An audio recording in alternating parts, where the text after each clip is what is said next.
Africa is a continent of vast natural wealth, yet it's yet to benefit from globalisation.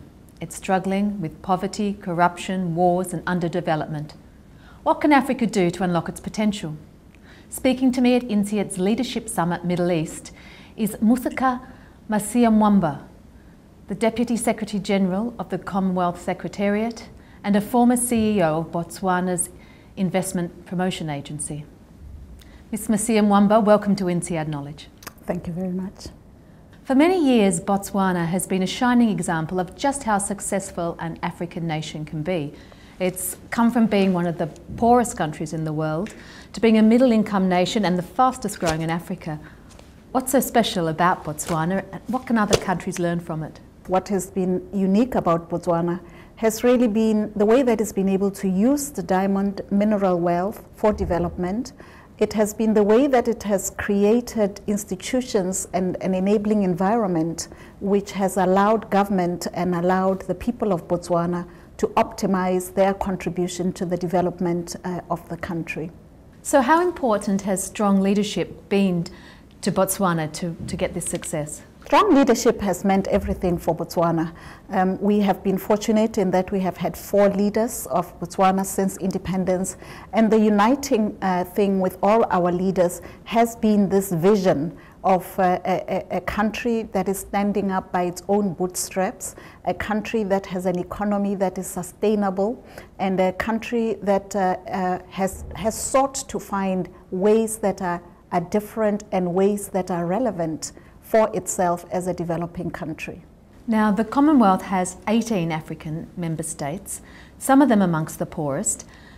What can it do to help them develop economically and to be successful in getting international investment?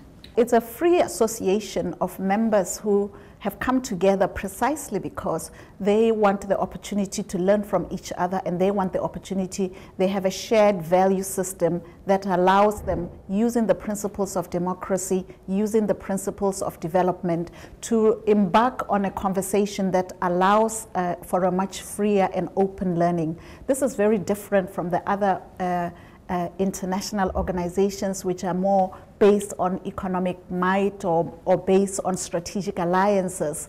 And because of the nature of informality that exists amongst the Commonwealth members, it does allow for some very meaningful engagement to take place in a much more relaxed environment. What we do at the Secretariat is provide particularly the least developed members of the Commonwealth with the tools, with the skills, with the wherewithal. For example, in economic development, we will help countries develop strategies of economic diversification.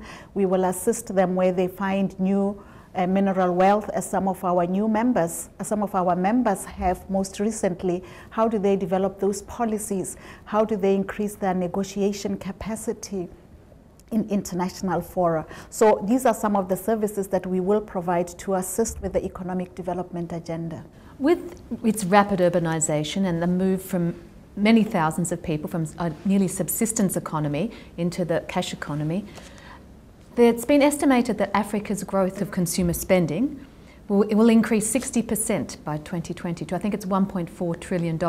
What do you see leading this growth in terms of sector and country? There are a number of factors that are leading the opening up and the burgeoning of the middle class, if you will, in Africa.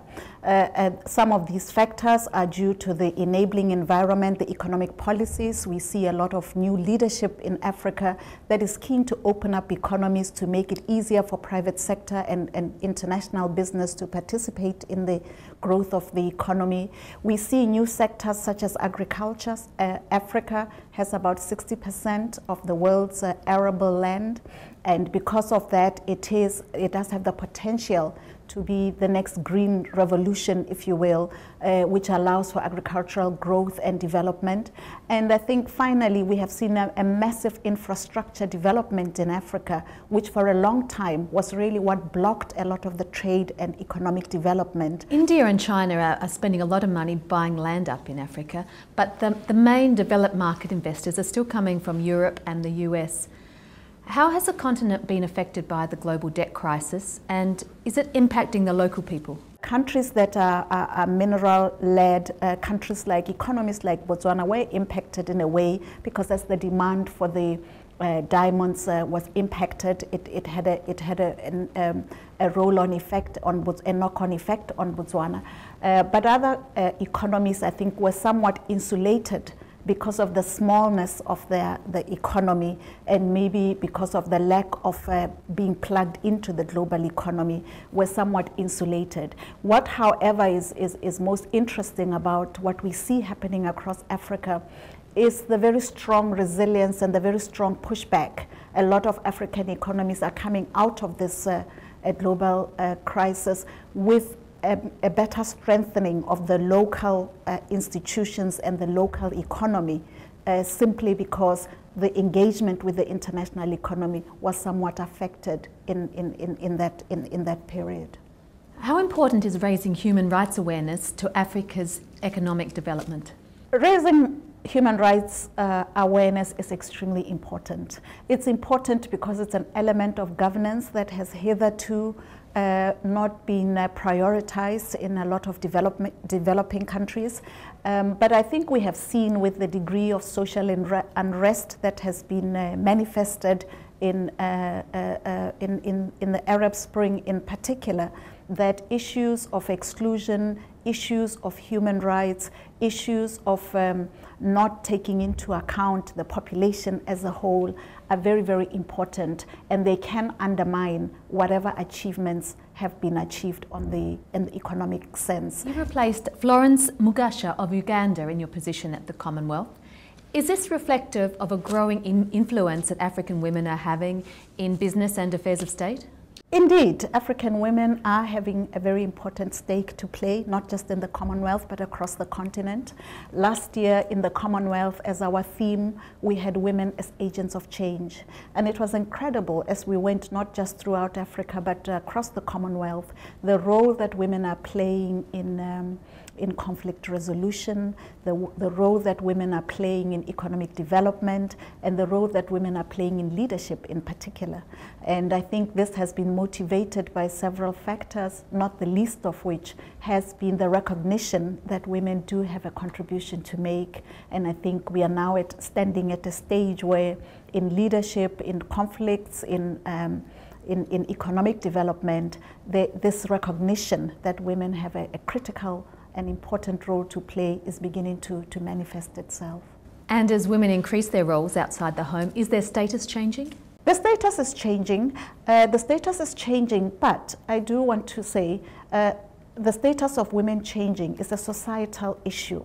I don't think that it's something that is achieved at policy level, and I think these are the lessons that are being learned. I think policy is there to help and to free up, but it's just as important for men to be engaged in the development and opening up space for women as it is for women themselves to believe that they have the power and the wherewithal to deliver. What other problems do women face perhaps in reaching this stage? The problems, I think, are that a lot of the decisions that have been made, the creation of the enabling environment has not always taken into account the special needs of women. Special needs of women, women as primary caregivers in the home do need to take into account how they balance those duties. And in terms of balancing those duties, this is why it becomes a societal issue. Ms. Masire-Mwamba, thank you for being with us at INSEAD Knowledge. Thank you very much.